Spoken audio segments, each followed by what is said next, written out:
talk a little bit about the role of the rock. The rock itself is representative of nature. So what we don't want is to look like a rock like this. What we wanted to do is to make this in the Bonniwa feel like it's a natural occurring outcropping, something very large. Okay, so how do we go about doing that? When you see a rock like this, then you know exactly how large it is. But if you bury it to its widest point, then it becomes infinitely large. So if you bury it to its widest point, like so, now it becomes infinitely large and also stable, just like you would see in nature.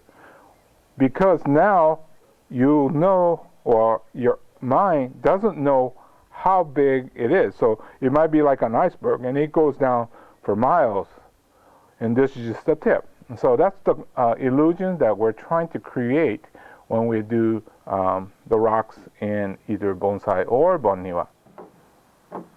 But we could take the same rock and give it a different feel by how we place it.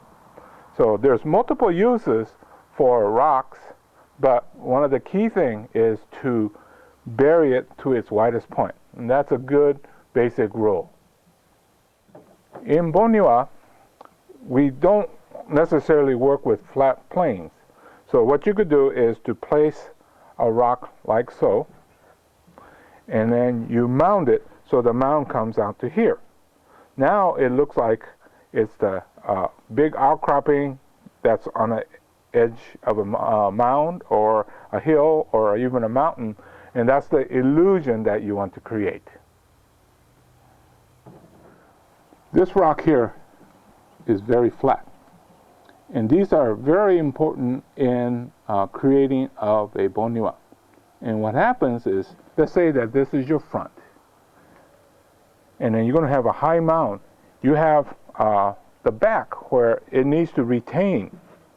So this becomes a retaining wall that goes up, and that's why it needs to be flat. If this was very bulky, it takes up the planting space. So for this, you're going to have to use your imagination. So the rock that I just put in is the retaining wall, and there is a mound that goes like this, so that you can see that there is big space in here where we put the plant, and it has plenty of room to grow. And that's one of the things about Bonniwa, is that although it looks shallow, there's plenty of rich soil.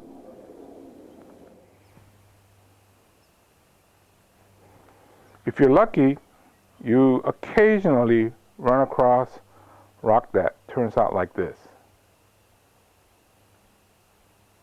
A cave next to the water. Doesn't this look like water's edge where the pirates might have buried their treasure or something like that? And so you could use your imagination.